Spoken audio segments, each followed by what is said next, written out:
ஆண்டவராய் இயேசு கிறிஸ்துவின் நாமத்தினாலே உங்கள் யாவருக்கும் என் அன்பான வாழ்த்துக்கள். இந்த ஞாயிற்றுக்கிழமையிலே கர்த்தர் நமக்கு கொடுக்கிற வார்த்தை நாகும் எழுதின தீர்க்க தரிசன புஸ்தகத்திலே 1வது அதிகாரத்திலே 13வது வசனம். நான் உன்மேல் இருக்கிற அவன் நுகத்தை முறித்து அவன் கட்டுகளை அறுப்பேன். ஆண்டவருக்கு மகிமை உண்டாவதாக.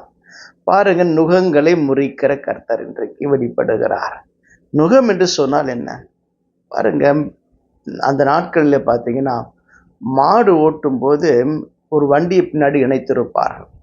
அந்த வண்டியின் மீது இணைக்கப்பட வேண்டும் என்று சொன்னால் அந்த மாட்டின் கழுத்தின் மீது ஒரு நுகம் வைக்கப்படும், ஒரு உறுதியான கட்டை வைக்கப்படும்.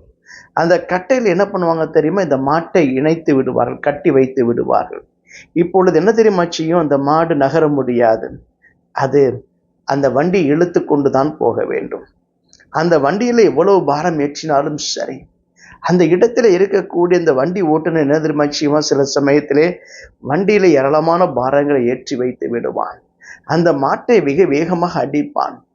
அது வேதனையோடு கூட அது இழுத்து கொண்டு போக வேண்டும். எனக்கு அன்பான தேவ ஜனங்களே, நுகம் என்பது கட்டப்பட்டிருக்கக்கூடிய ஒரு நிலைமை, அடிமைப்படுத்தப்பட்டிருக்கக்கூடிய ஒரு நிலைமை, வேதனையான ஒரு அனுபவம். ஆனால் இன்றைக்கோ கர்த்தர் சொல்லுகிறார், உன் மேல் இருக்கக்கூடிய அவனுடைய நுகத்தை முறிப்பேன் என்று கர்த்தர் சொல்லுகிறார்.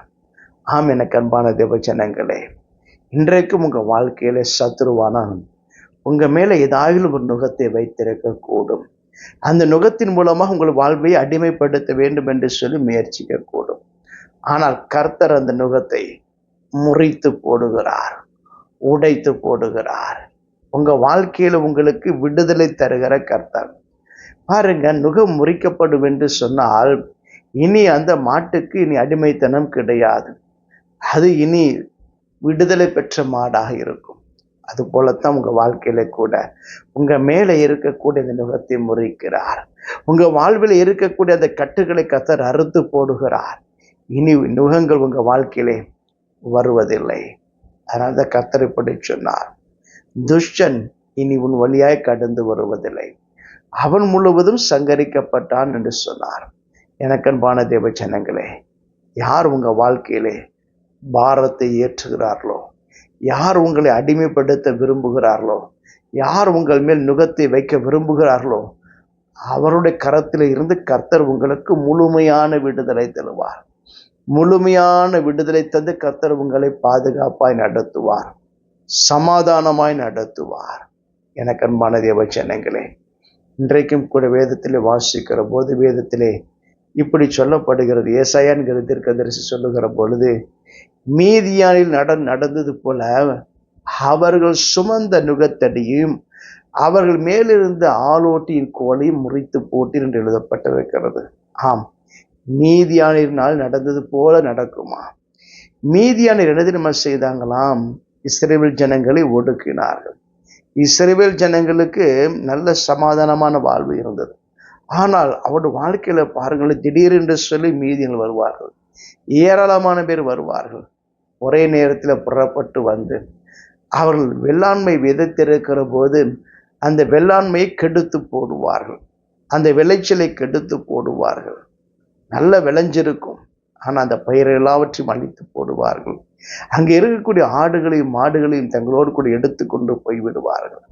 இஸ்ரவேல் ஜனங்களுக்கு வெகு நெருக்கமான சூழ்நிலை, வேதனையான அனுபவம். என்னென்று கேட்டால், விதைச்சவனுக்கு தான் தெரியும் எவ்வளவு கஷ்டப்பட்டு விதைச்சோன்னு சொல்லி. காலையிலிருந்து விதைப்பான், அதுக்கப்புறம் அதுக்கு தண்ணீர் பாய்ச்சுவான், அது வளர்றதெல்லாம் பார்த்துக்கிட்டே இருப்பான், கண்ணு கூட பார்த்துக்கிட்டே இருப்பான். ஒரு நாளும் அதில் போய் இந்த தோட்டத்திலே களைகளை எல்லாம் பிடுங்குவான். நல்ல விளைஞ்சு நல்ல வெள்ளாண்மை வந்திருக்கும், நல்ல அழகா பார்த்தீங்கன்னா செழிப்பா இருக்கும். திடீர்னு சொல்லி எங்கிருந்தோ ஒரு சத்துரு வருவான், அங்க இருக்கக்கூடிய வெள்ளாண்மையெல்லாம் வெட்டி எடுத்துட்டு போயிடுவான். எவ்வளவு வேதனையான அனுபவம் பாருங்கள். எனக்கு அன்பான தேவ ஜனங்களே, அவர் பிரயாசப்பட்டார்கள், கஷ்டப்பட்டார்கள், ஆனால் பலனை பெற்றுக்கொள்ள முடியாமல் தவித்தார்கள். ஆனால் கர்த்தர் அந்த இடத்திலே அவர்களுக்கு உதவி செய்யும்படியாக விரும்பினார். அந்த இடத்திலே கிதியோன் என்கிற ஒரு மனிதனை அனுப்பினார். கிதியோனும் பாருங்க, ஒரு சாதாரணமான ஒரு மனிதன், ஒரு எளிய மனிதன். ஆனால் அவன் கூட பயந்து போகிறான். தான் எப்படி போய் மீதியான் கையில இருந்து இந்த இஸ்ரவேல் ஜனங்களை ரட்சிக்க கூடும் என்று சொல்லி பயந்தான். ஆனால் கர்த்தர் அவனிடத்தில் ஒரு வாக்கு கொடுத்தார். எதிரமா சொன்னாரு, உனக்கு இருக்கக்கூடிய எந்த பெலத்தோடே போ, உன்னை அனுப்புகிறவர் நான் அல்லவா என்று சொன்னார். ஒரு மனுஷனை முறியடிக்கிறது போல நீ மீதியானேரை முறியடிப்பா என்று சொல்லி கர்த்தர் அவனுக்கு வாக்கு கொடுத்தார். தேவ வார்த்தையை பெற்றுக்கொண்டான். தேவனுடையத்தில் இருந்து வருகிற அந்த அற்புதமான வாக்கு தத்துவத்தை பெற்றுக்கொண்டான். ஆண்டவருடைய வாழ்த்தின்படியாகவே புறப்பட்டு போனான். மீதியானின் சேனையை முறியடித்தான். கர்த்தரின் பட்டயம் கீதியோனின் பட்டயம் என்று சொல்லப்பட்டது. எனக்கு அன்பான தேவ ஜனங்களே, கர்த்தர் அவன் கையின் மூலமாக ஒரு மிகப்பெரிய ரட்சிப்பை உண்டு பண்ணினார். இஸ்ரவேல் ஜனங்கள் மீதியானின் கைக்கு நீங்களாக்கி விடுதலை ஆக்கப்பட்டார்கள். நீ நினைக்கலாம், அவங்க எனக்கு உதவி செய்வாங்களா, இவங்க எனக்கு உதவி செய்வாங்களான்னு சொல்லி நீங்க யாருக்காகவும் காத்துட்டு இருப்பீங்க. ஆனா கர்த்தர் சொல்லுகிறார், அவரே உங்களுக்கு உதவி செய்வார். அவரே உங்கள் நுகத்தடியை முறித்து போடுவார். அவரே உங்கள் கட்டுகளை அறுத்து போடுவார். ஏனென்று கேட்டால், கர்த்தர் இன்றைக்கு ரட்சிக்கிறதற்கு வல்லமை பொருந்திய தேவனாக இருக்கிறார். இன்றைக்கு உங்க வாழ்க்கையிலே அவரிடத்திலிருந்து உதவி வரும், அவரிடத்திலிருந்து ஒத்தாசை வரும், அவரிடத்திலிருந்து ரட்சிப்பு வரும். இன்றைக்கும் அவருடைய சமூகத்தை நோக்கி பாருங்கள். கர்த்தர் உங்க வாழ்க்கையிலே ரட்சிப்பை அருள்வார். தேவன் தாமே உங்களை ஆசீர்வதிப்பார். நாம் ஜெபம் செய்வோம். எங்களை அதிகமாக நேசிக்க நல்ல ஆண்டவரே, உங்களுடைய சமூகத்தை நோக்கி பார்க்கிற உங்களுடைய பிள்ளைகளுக்கு ஒரு ரட்சிப்பை அனுப்பும்படி நான் ஜெபிக்கிறேன்ப்பா. அவன் வாழ்விலே காணப்படும் நுகங்களை முறைத்து கட்டுகளை அறுக்கும்படி நான் ஜெபிக்கிறேன். ஒரு முழுமையான விடுதலை தரும்படி நான் ஜெபிக்கிறேன். இயேசுவின் ஜெபம் நல்ல பிதாவே, ஆமென். God bless you.